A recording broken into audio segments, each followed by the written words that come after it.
Hi everybody, this is Dan Stolebarger. Welcome to this week's KFIR Middle East Update. It's the week of March 31st. First things first, go to our website, holygroundexplorations.com. There you will be able to access the free PDF PowerPoint that accompanies this video presentation. Again, we're just highlighting on this video what you'll find on that PDF PowerPoint. So let's jump right in.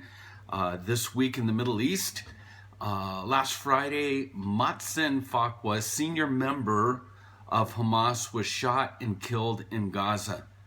And Hamas obviously is blaming Mossad for the killing and is threatening revenge. We'll have to see what happens. We're keeping our eye on that. Again, earlier this week is the APEC conference, and again a love fest between Israel and the U.S. For the first time in years, here's a quote: "There is no daylight between the governments of Israel and the U.S." This from the Israeli ambassador to the U.S., Ron Dermer. And again, as I said, a love fest that's taken place. One thing that I'm often asked is what my thoughts are about Trump, and I've always said we're going to have to wait and see. And again, we'll talk a little bit in this presentation about the move, the embassy move, and the so-called two-state solution. An Israeli source is quoted by saying that Alan Dershowitz was was asked to deliver a message to Netanyahu from Trump. And the quote is that the president told me that he loves Israel, that he likes Netanyahu, and the big thing to Trump is that he wants to, and here it comes, get a deal done between Israel and the Palestinians. The president told me that he thinks Palestinian President Mahmoud Abbas wants to get a deal done, and that he thinks the time is ripe for that opportunity and believes it's possible. And again, my words here is let's stay tuned to all of this and see what transpires. Of course, one of Trump's promises during the campaign was to move the U.S. Embassy, and Mike Pence, again speaking at APEC conference, is quoted by saying that Trump is still giving serious consideration to moving the U.S. Embassy in Israel from Tel Aviv to Jerusalem. The White House has stressed that at this particular time, no decision has been made, but Pence bringing this up indicates that Trump wants to keep this on the map, in a sense, keep this in front of people. And so the question once again in regarding all of this two-state solution, is this an item that will be negotiated in order to bring these parties either together or apart? We'll have to wait and see about that. Again, at the same conference, Nikki Haley is describing herself as the new sheriff in town. And she's a knight in shining armor to Israelis. Her approach is to fight anti-Israel elements in the UN, kick them down every single time as they display their biases. And again, kind of quoting or reminding people of what took place under Obama.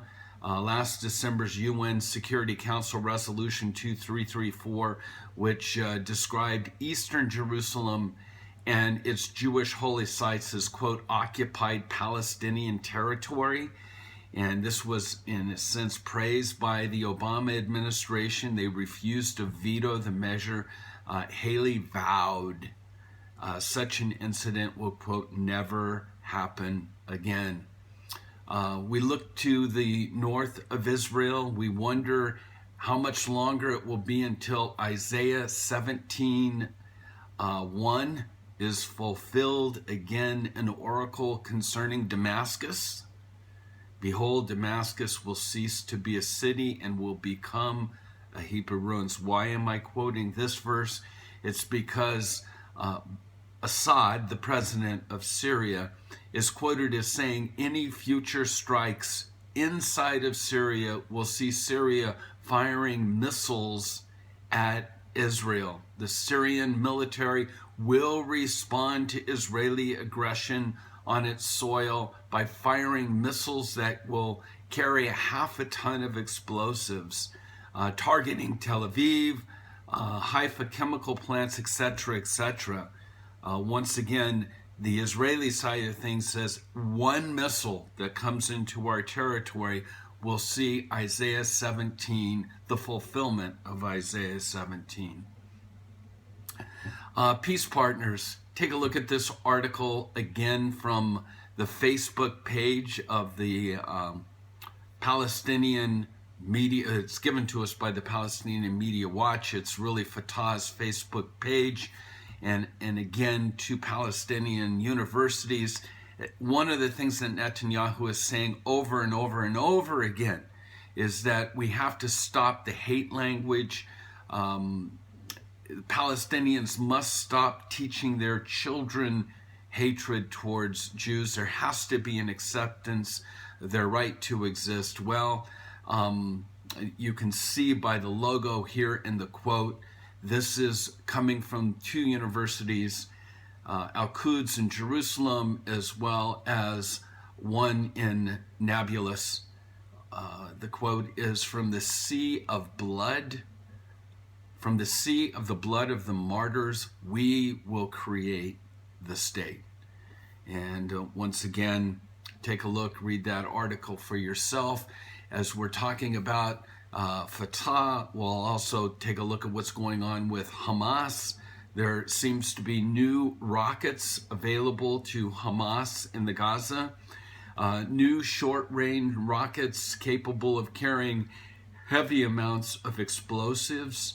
Again, they're being threatened because of this assassination on Matsan Fuqua, and how many of these rockets, and again, the capabilities of these rockets are much more destructive than what Hamas has used in the past previously. So we'll have to be mindful and take a look at all of that. And then finally, the great state of Texas. To all my friends in Texas, you'll love this article. Texas Agricultural Commissioner Sid Miller signed the first ever trade agreement between the Lone Star State and Jewish communities in Judea and Samaria. Again, the backlash of the BDS, Texas is standing up and saying, you know, we're not standing for any of this boycott, divestment, sanctions, or whatever. And so they've made a first ever trade agreement between Texas and the Jewish communities there. So take a look at that article as well. The quote of the week really is a photo, a reminder of what Yeshua has done for us. Though your sins be as scarlet, they shall be white as snow. And I know for me, that gives me great comfort to know what Jesus has done for me. And so with that, that's this week's Middle East update. Again, a reminder, go to the website, holygroundexplorations.com. Check out our Facebook page at Holy Ground Explorations. Again, share this with your friends. Our weekly Middle East update on YouTube. We have the KFIR prayer room, and we also have a Torah study room as well. Again, we want to encourage you to invite your friends to join our fellowship as we study the Bible, as we embrace prayer together, and as we keep our eyes on what's going on in the Middle East, praying for the peace of Jerusalem. So with that, shalom.